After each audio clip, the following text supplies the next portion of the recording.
I returned to Russia in November 1914, at the beginning of the First World War, after a long journey through Egypt, Ceylon, and India. When leaving St. Petersburg, I had said that I was going to seek the miraculous. The miraculous is very difficult to define. For me, this word had a quite definite meaning. I had come to the conclusion a long time ago that there was no escape from the labyrinth of contradictions in which we live, except by an entirely new road, unlike anything hitherto known or used by us. I was unable to say where this new or forgotten road began.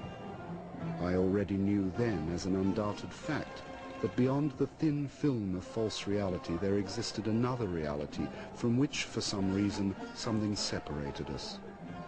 The miraculous was a penetration into this unknown reality.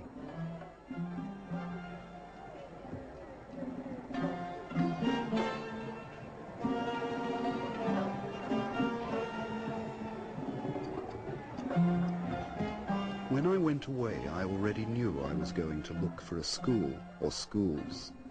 I had arrived at this long ago. I realized that individual efforts were insufficient, and it was necessary to come into touch with the real and living thought which must be in existence somewhere, but with which we had lost contact. I could not explain it clearly, but it seemed to me that even the beginning of contact with the school may have a miraculous nature.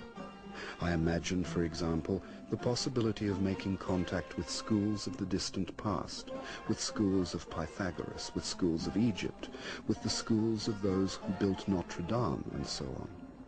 It seemed to me that the barriers of time and space should disappear on making such a contact.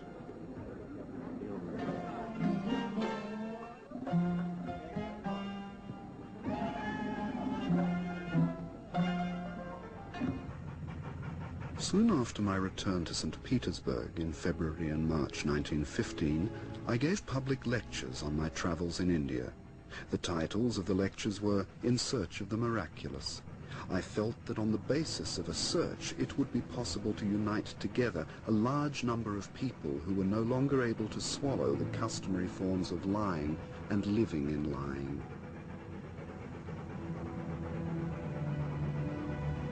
Later, I went to Moscow and started with editorial work in the newspaper for which I had written from India.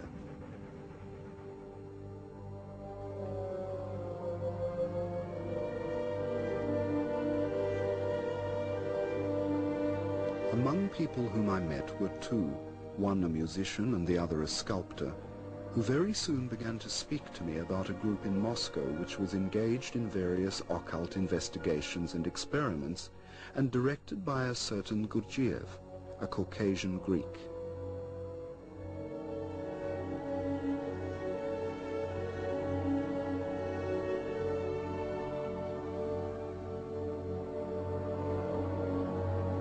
Because of my previous experience, it was only after the persistent efforts of one of my new acquaintances that I agreed to meet Gurdjieff and have a talk with him. My first meeting with him entirely changed my opinion of him and of what I might expect from him.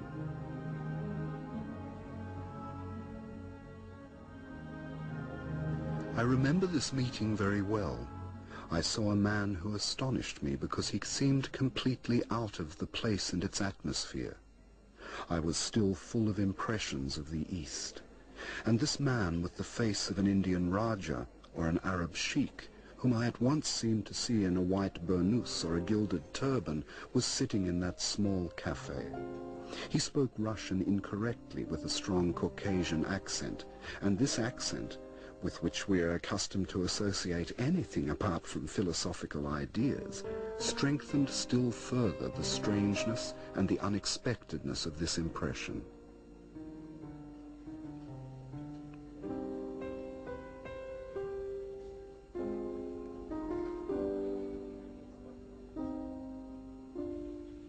I was deeply interested in everything he said. I felt in it some new points of view, unlike any I had met with before. He invited me to go with him to a house where some of his pupils were gathering. On the way, He told me how the war had interfered with many of his plans. Many of his pupils had gone with the first mobilization. Once or twice he mentioned his journeys in the East and the existence of the ancient knowledge. I could not make out exactly where he had been. I mentioned to him my intention of going to the East again. Even if you found schools, you would find only philosophical schools, he said. There are only philosophical schools in India. It was divided up in that way long ago.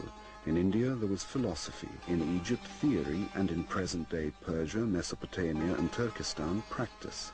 But you do not understand clearly what I mean by philosophy, theory, and practice. These words must be understood in a different way, not as they are usually understood. But how did you study? I asked him. I was not alone. There were all kinds of specialists among us. Everyone studied on the lines of his particular subject. Afterwards, when we got together, we put together everything we had found. And where are your companions now? Some have died, some are working, some have gone into seclusion. This word from the monastic language, heard so unexpectedly, gave me a strange and uncomfortable feeling. One was struck by a great inner simplicity and naturalness in him, which made one completely forget that he was, for us, the representative of the world of the miraculous and the unknown. Though he did not say it loudly, he gave me to understand that he would accept me as one of his pupils if I expressed the wish.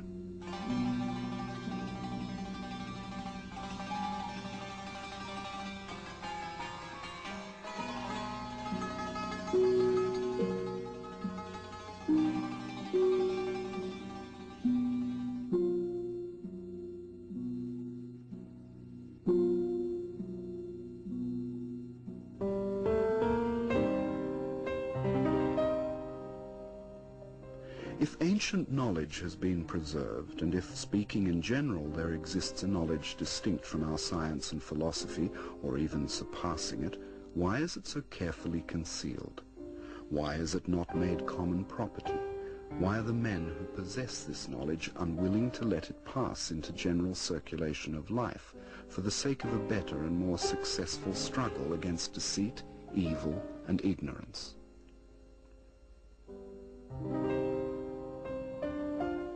He answered, the crowd neither wants nor seeks knowledge, and the leaders of the crowd, in their own interests, try to strengthen its fear and dislike of anything new and unknown. The slavery in which mankind lives is based upon this fear. It is even difficult to imagine all the horror of this slavery. We do not understand what people are losing. To understand the cause of this slavery, it is enough to see how people live. What makes the aim of their existence, the object of their desires, passions, and aspirations, of what they think, of what they talk, what they serve, and what they worship.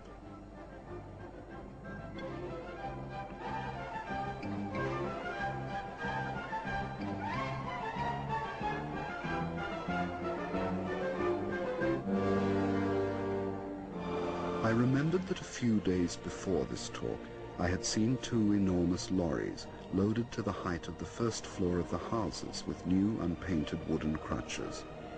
For some reason, I was very much struck by these lorries. In these mountains of crutches, for legs which were not yet cut off, was a particularly cynical mockery of all the things with which people deceive themselves. "What do you expect?" said Gurdjieff. "People are machines. Machines have to be blind and unconscious. They cannot be otherwise, and all their actions have to correspond to their nature. Everything happens. No one does anything. Progress and civilization, in the real meaning of these words, can appear only as a result of conscious efforts. They do not appear as a result of unconscious mechanical actions. And what conscious effort can there be in machines? And if one machine is unconscious, then 100 machines are unconscious, and so are 1,000 machines, or 100,000, or 1,000,000. And the unconscious activity of 1,000,000 machines must necessarily result in destruction and extermination. It is precisely in unconscious, involuntary manifestations that all evil lies. You do not understand yet and cannot imagine all the results of this evil, but the time will come when you will understand.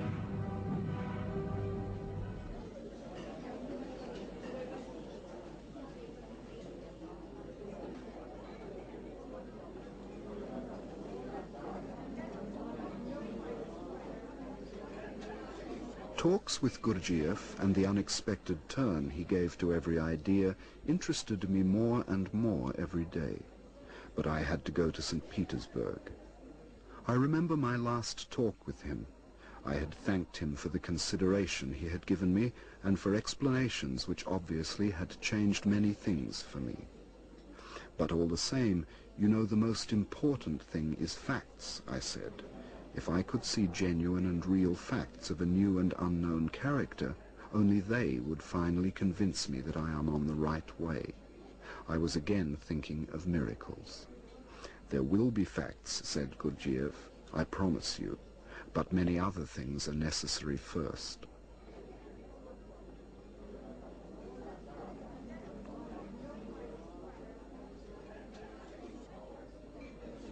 I did not understand his last words then. I only understood them later when I really came up against facts, for Gurdjieff kept his word. But this was not until about a year and a half later, in August 1916. I thought about that in the night train on the way from Moscow to St. Petersburg. I asked myself whether I had indeed found what I was looking for. Was it possible that Gurdjieff actually knew what had to be done in order to proceed from words or ideas to deeds and facts?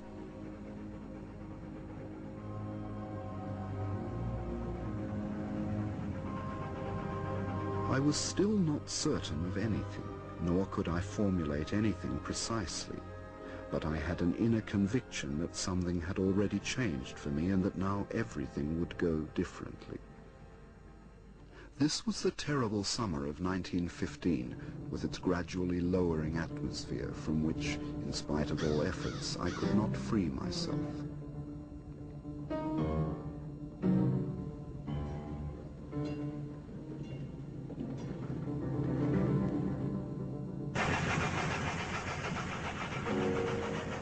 One day, it was already autumn, Gurdjieff telephoned me. He had come to St. Petersburg for a few days.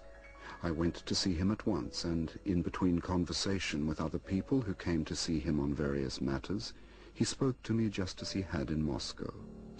After January 1916, he began to visit St. Petersburg regularly every fortnight, sometimes with some of his pupils from Moscow. From among those who came to our lectures, a small group of people was gradually formed who did not miss a single opportunity of listening to Gurdjieff and who met together in his absence. This was the beginning of the first St. Petersburg group. The war was now being waged on Russian territory and was coming nearer to us.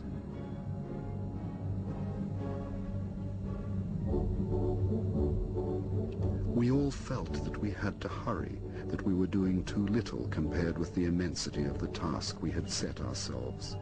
We realized that our chance of knowing more might go just as suddenly as it had come, and we tried to increase the pressure of work on ourselves and to do all that we could while the conditions were favorable.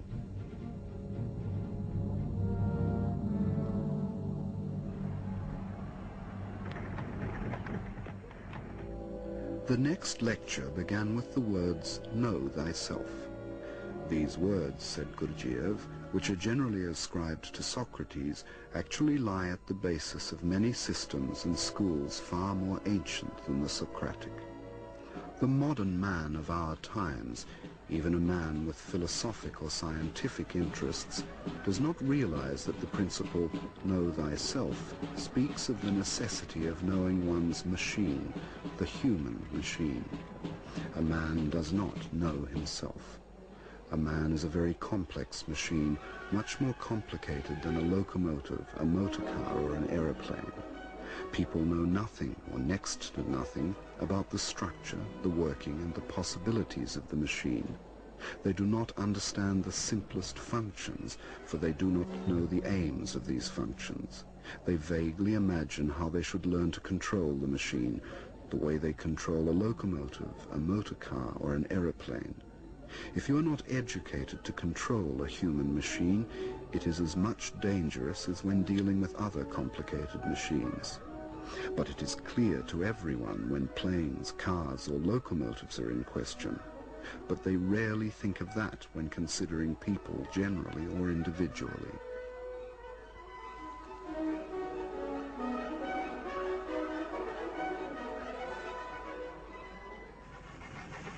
I was already beginning to think that the catastrophe would be upon us before I succeeded in doing what I intended. My thoughts very often returned to the Moscow talks. Several times when things became particularly difficult, I said to myself, I will give up everything and go to Gurdjieff in Moscow. And at this thought, I always felt easier.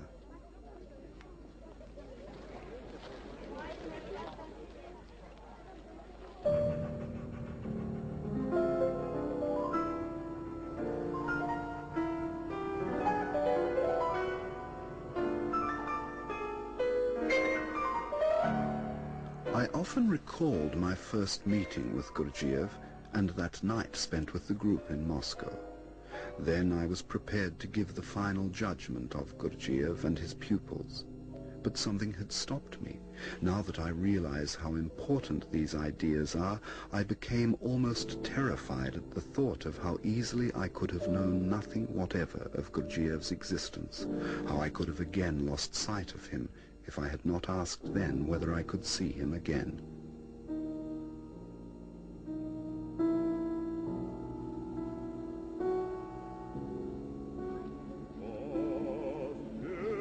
Among the talks at this period, Gurdjieff several times touched upon the question of religion. What particularly astonished me in Gurdjieff's explanations was the extent to which so much has been preserved in its pure form, and how little we understand of all this. His explanations differed very much from the usual theological and even from mystical interpretations.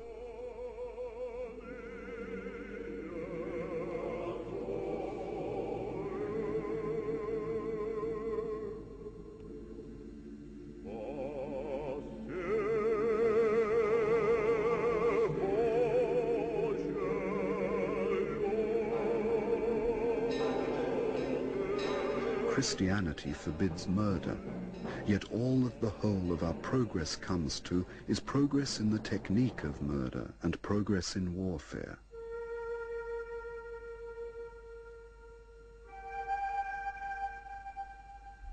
It became obvious from his explanations that we take many things for allegories, in which there is no allegory whatever, and which ought to be understood much more simply.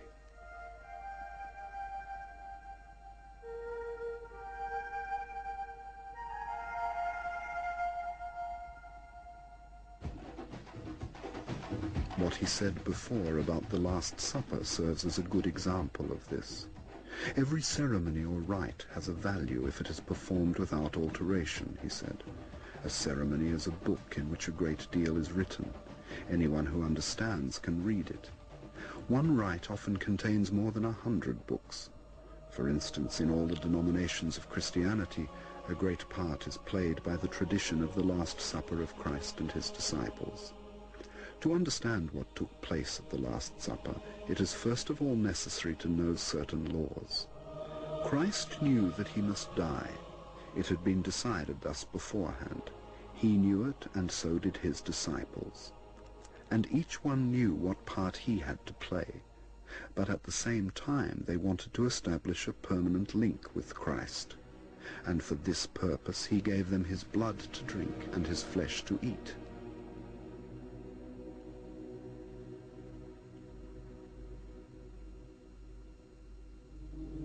The Last Supper was a magical ceremony, similar to blood brotherhood, for establishing a connection between astral bodies.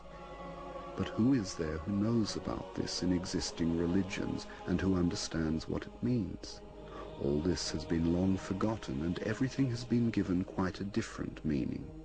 The words have remained, but their meaning has been long lost. Meanwhile, the atmosphere in Russia was growing gloomier. One felt that something was bound to happen, and that very soon. During Gurdjieff's last visit, I tried to speak to him about coming events, but he said nothing definite on which I could base my own actions. During the past 2 years, I had given up all my time to his work, to his groups, to talks connected with his work, to journeys from St. Petersburg, and had completely neglected my own affairs. All my plans had long since been upset.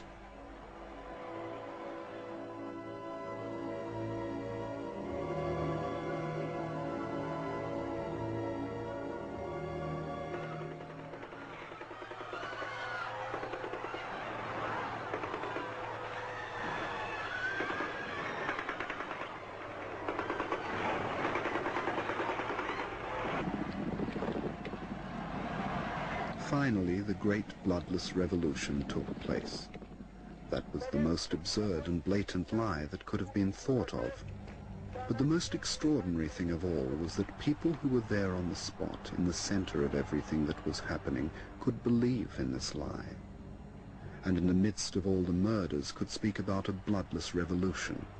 I was surprised by our intelligentsia, who from patriots immediately became revolutionaries and socialists. Even the Novoye Vremya suddenly became a socialist paper. And for the people, the word Tsar had lost all significance.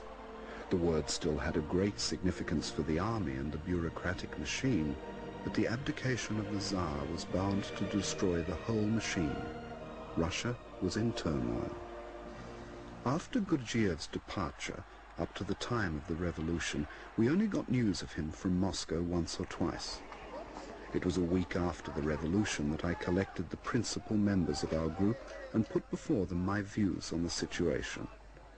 I said that, in my opinion, there was no sense in staying in Russia anymore, and that we had to go abroad. Soon after the meeting, I received a postcard from Gurdjieff, written a month before in the train on the way from Moscow to the Caucasus, which had been lying all the time at the post office because of prevailing disorders. It was evident from the postcard that he had left Moscow before the revolution and knew nothing of the events. Meanwhile, time was passing. It was already early in June when I received a telegram from Gurdjieff asking me to come to Alexandropol. In 2 days I left St. Petersburg.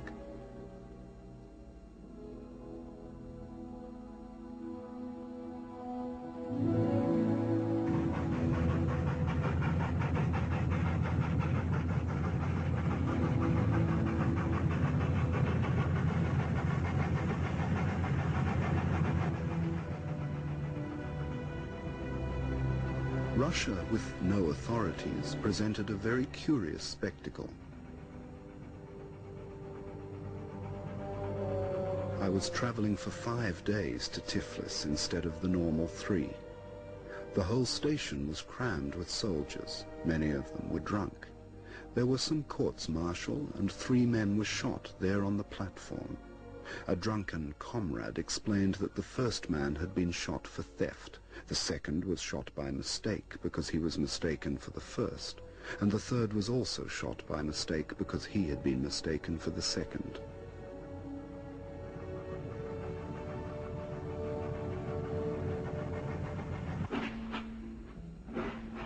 I had to stay the day in Tiflis. The train to Alexandropol went in the evening only.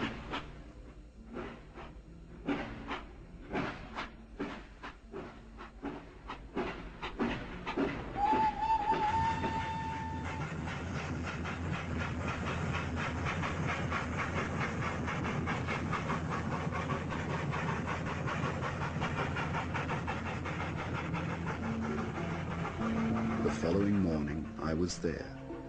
I found Gurdjieff setting a dynamo for his brother. Again, I noticed his remarkable capacity for adapting himself to any kind of work. I met his family. They were people of a very old and peculiar culture. His father was a narrator of legends and traditions, something of a bard. I spent about 2 weeks in Alexandropol. One fine day, Gurdjieff said that I would be going to St. Petersburg.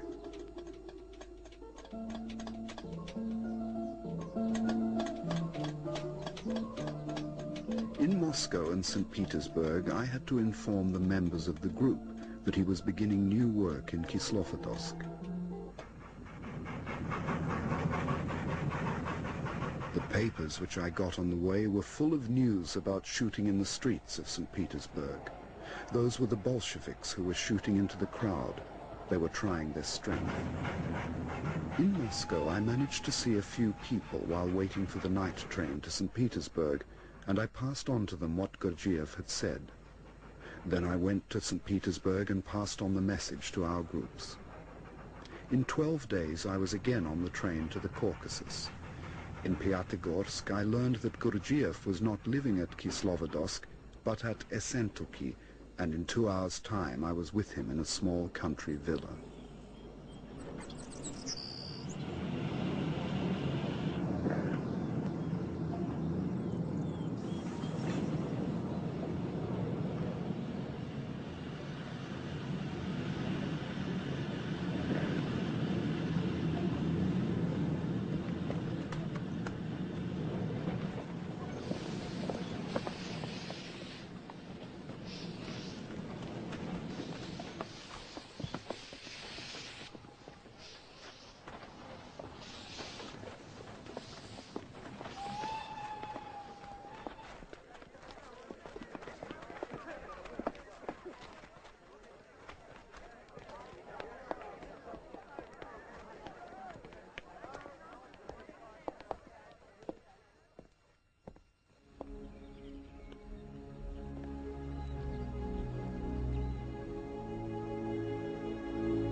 We spent 6 weeks in Essentuki. Even 6 years would be a short period for everything that was connected with this time, to such an extent was it filled. During those 6 weeks, Gurdjieff unfolded to us the plan of the whole work. He led us at a fast pace without losing a single minute. We went to bed very late and got up very early. We slept for 4 or 5 hours at the most. We did all the housework, and the rest of the time was occupied with exercises.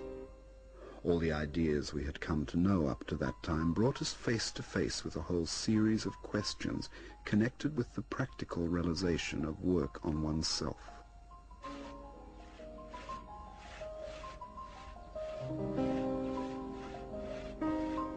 In life, everything is always arranged far too comfortably for a man to work. In a school, a man finds himself among other people who were not his choice, and with whom perhaps it is difficult to live and work.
The short Essentuki summer was drawing to a close.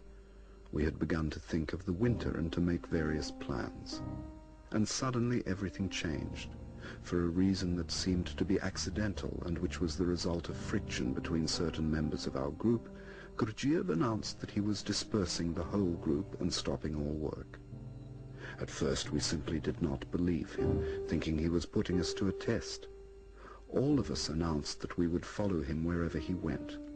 Gurdjieff consented to this, but he said that we had to look after ourselves and that there would not be any work, no matter how much we counted on it.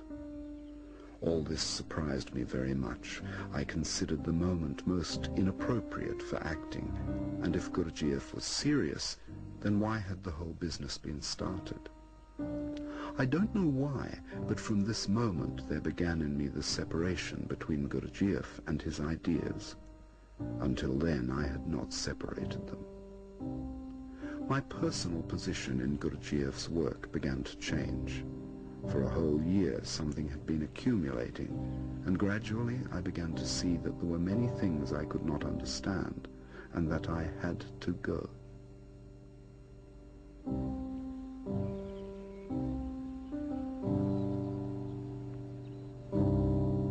The decision to leave Gurdjieff's work and leave him produced in me a great inner struggle. Later I found the possibility to continue to work in the same direction as Gurdjieff, but independently.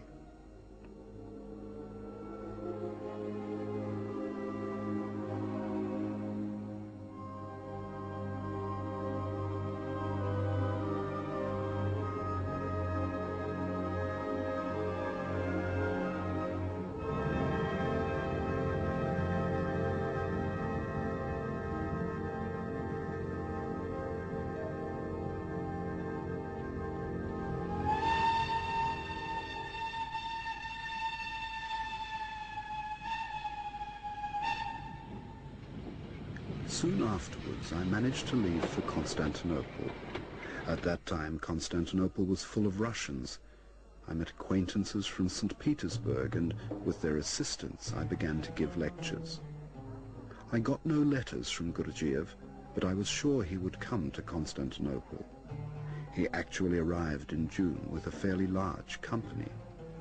I was very glad to see Gurdjieff, and to me personally it seemed then that, in the interests of the work, all former difficulties should be set aside, and that I could work with him as in St. Petersburg. I brought Gurdjieff to my lectures and handed over to him all the people who came to my lectures, particularly the small group of about 30 people that I worked most with. Everything was very interesting for me.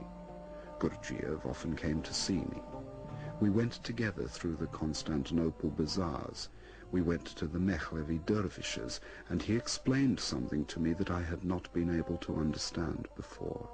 And this was that the whirling of the Mehlevi dervishes was an exercise for the brain based upon counting, like those exercises that he showed to us in Essentuki.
In August 1921, I went to London, where I gave lectures in continuation of the work in Constantinople.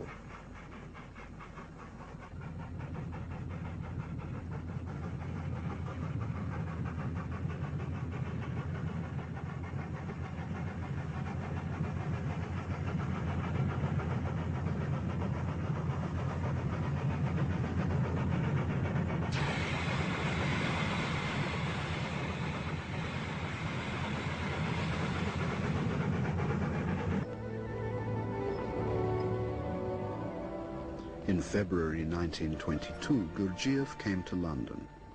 I introduced him to all who were coming to my lectures. This time my attitude towards him was much more definite. I did not believe it was possible for me to work with him. I saw again all the obstacles which had begun to appear in Essentuki. This time they had appeared even before he arrived. I decided that if Gurdjieff opened the Institute in London, I would go either to Paris or to America. The Institute was opened in London, but for various reasons it failed. My London friends and those who came to my lectures collected a considerable sum of money for him, and with this Gurdjieff bought the historic Chateaubriand near Paris. There he opened his institute.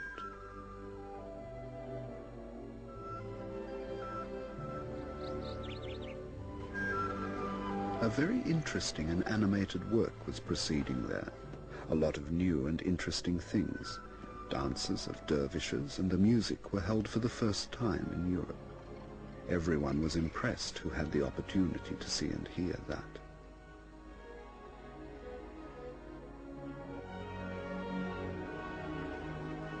I arrived at the Chateaubriand for the first time at the end of October or the beginning of November 1922.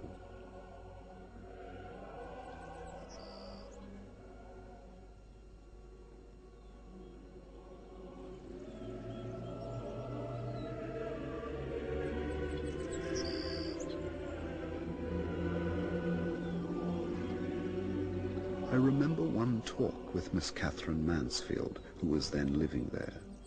She already seemed to me to be halfway to death, and I thought that she was fully aware of that.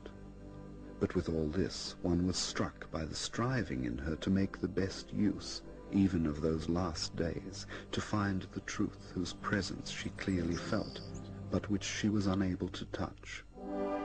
She spoke in a feeble voice which seemed to come from the void, but it was not unpleasant.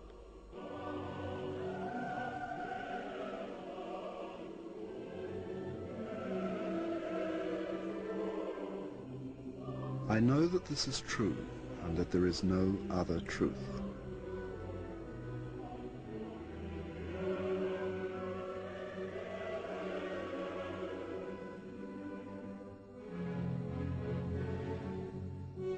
You know that I have long since looked upon all of us, without exception, as people who have suffered shipwreck and have been cast upon an uninhabited island, but who do not yet know it.